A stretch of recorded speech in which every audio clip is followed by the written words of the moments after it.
Hey, living your 20s is the only way for you to know it's not as easy as you think it is, or as you thought it would be. I remember being 12 and having American Girl magazines, these cute little guidebooks that would tell you all these little things that'll help you get through puberty, how to get through the physical changes, how to make more friends, how to make meaningful relationships work with your family, your loved ones, balancing school with extracurriculars, and it made life seem so simple. Now, in my 20s, I wish there was a similar guide, and if there's not one right now, then I guess I will make it. So, without further ado, hey, it's Ricky A, and welcome to what I call Young Adult 101 or YA 101, how to start living your best life in your 20s. We are going to start with the topic of mindset, because let me tell you, your mindset is going to be the compass that gets you through your 20s. Number one, let your thoughts control your reality and not the other way around. You're not going to have it all figured out in your 20s. And that is okay. My first job out of college was not everything that I dreamed it would be. My paycheck was all right. My relationships with people could have been better. How we react to these changes is going to deeply impact how we move forward. I could have gone about this two ways. One, I could have let my reality control what I think I could do moving forward. Or two, I could have let my thoughts reshape my idea of my reality moving forward. Don't forget, your greatest fears are just that, fears. Your fears, they are thoughts, and your thoughts are not necessarily your reality. It's about the thoughts that you give power to that will make or break your reality. Your fears can become your reality if you give them the power to be. In the same way, your dreams can also become your reality if you give them the power to. A lot of people make fun of the delusional mindset. So there are those people that can do morning routines, night routines on top of eating a really healthy breakfast and studying for 6 hours a day. And you'll think, these people are low-key crazy, aren't they? They're crazy. But they also have their lives together. And maybe that's because they're onto something. Because their positive thoughts, they let them take control. You don't have to do it in the same degree as those insanely amazing influencers you see on the internet. Just take the influence that you need from it and roll with it.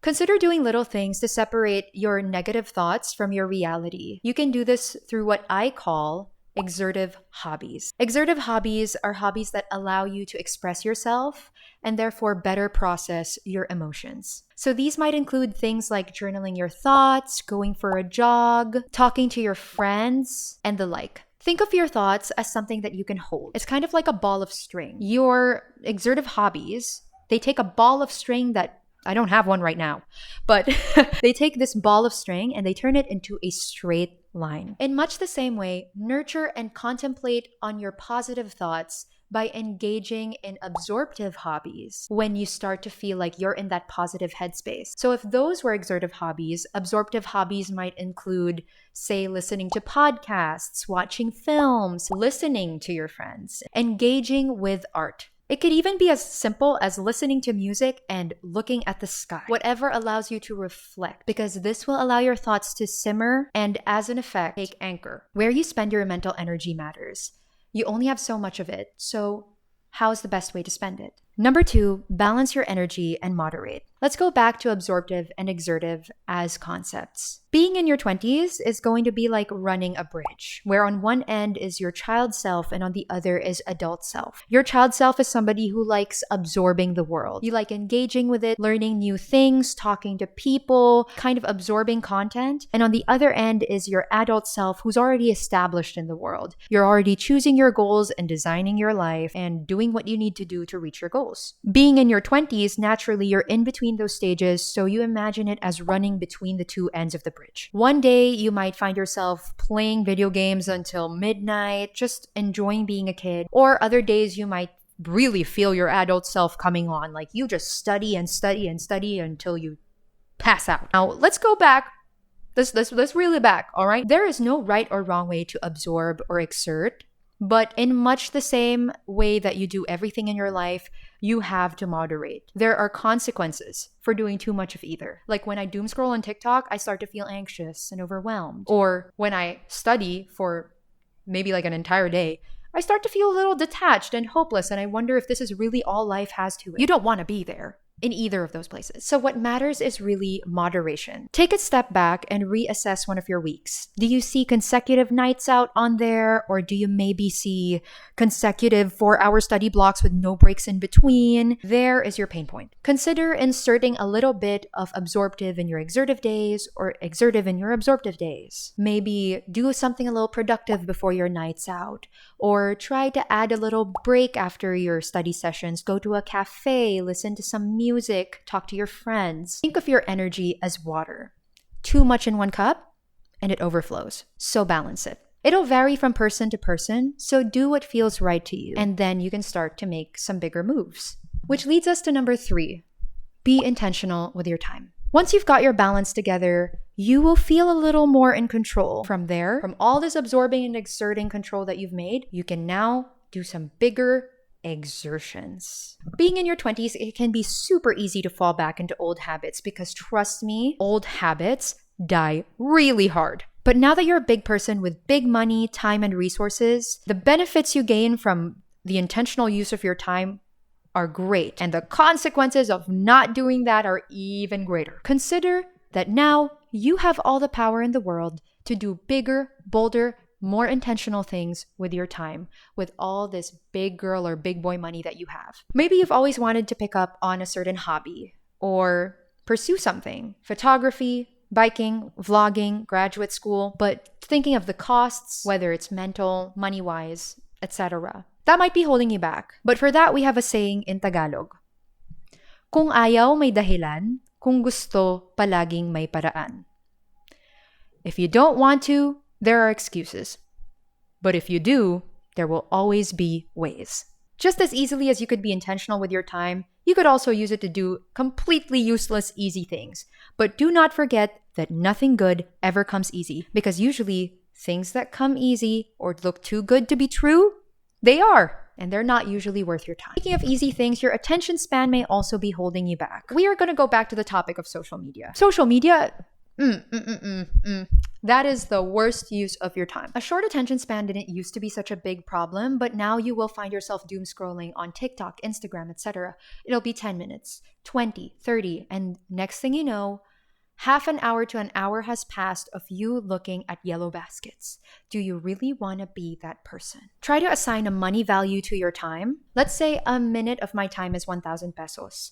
10 minutes on TikTok, that's 10,000 pesos lost. Do I look like somebody who would spend half a month's paycheck looking at TikTok? I don't want to be that kind of person. What actually put it into perspective for me was at some point I accidentally turned my screen recorder on while I was doom scrolling. And I could not believe somebody actually stopped to look at these cat reels over and over again.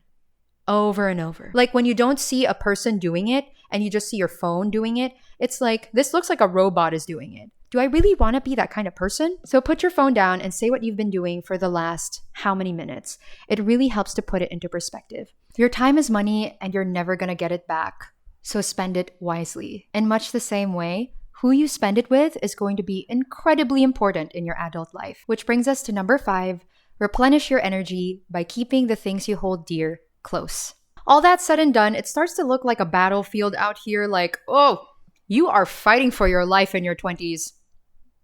But no man is an island, and you are not an exception. Your 20s is going to be a huge reality check, especially with your relationships. You and your friends are all going to be going in different paths. You're all going to be going at different paces. And some of them will start to grow onto things, while some will start to outgrow certain things. And that goes for you too.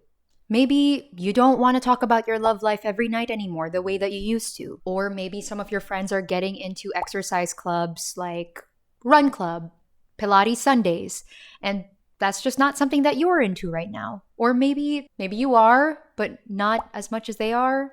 And you will have friends who, believe it or not, will not stop talking about work. It'll be tempting to go your separate ways and reconsider your friendship. Just end it right there. But I'm going to hold your hand when I say this. Making adult friendships is hard.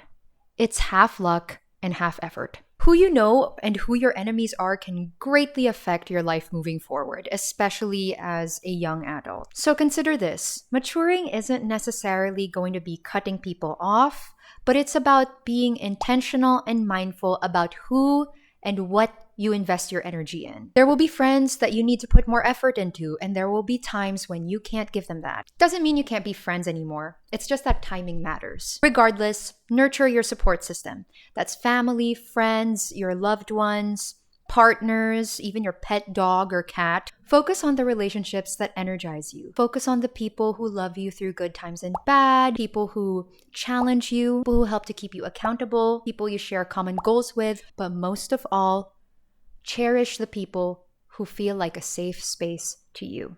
It's as easy as sending a random message, a text, or a reel, or even a how are you. Trust me, when I say half luck, half effort, I mean a lot of my adult friendships now I wouldn't have made if I hadn't made that first move, because you don't know just how much you share in common with so many people that you know, and just how much we all actually need each other. And for the people that you need more energy for, just set a little bit of space between you guys. Again, not with the intention to cut them off, but with the intention to reconnect once the time is right again. Don't be quick to burn bridges. Just be mindful of how often you cross. You may only have yourself at the end of the day, but there's all that time in between, and what better way to spend it than with people who remind you that, number 5, you are exactly where you need to be. Your 20s are a weird time. Some of your friends are going to have jobs and some will have their money in banks and others will be spending. And some of my friends are taking root while others are spreading their wings. I mean, like in a travel way or living abroad. Just to make that point, here's what my Instagram feed looks like. I have a best friend who loves to hike. And then I'll have other girlfriends who are opening makeup PR kits every day. Then I will have friends who will be posting fit checks from corporate or from grad school. We're all doing really different things. And I'm no different. I do the same. There's a comfort in knowing that we're all baby adults learning how to grow up for the first time, and we're all on the same feed/world. I think that's pretty neat. Every path is unique in its own way, and there's no right or wrong way to do life. Where you spend your energy will be different from the next person. But what matters is that you have chosen how to invest your energy in things that you want to do, in the direction you want to take it. And hey, if you succeed in your 20s, then great. But if you don't and things don't pan out the way that you thought they would, then your 20s are the perfect time for making mistakes. And that sums up today's video, everybody. Thank you so much for sticking around. I hope that you learned something from me today because, hey, I was lost then, but I'm a little less lost now. And if my younger self can't watch this video, then hopefully somebody else can take something away from it. Speaking of, if you've made it this far, then comment a duck emoji below, please, because I love ducks. So with that, thank you very much. Please consider leaving a like, subscribing. Don't be a stranger, and I hope to see you for the next one. Bye!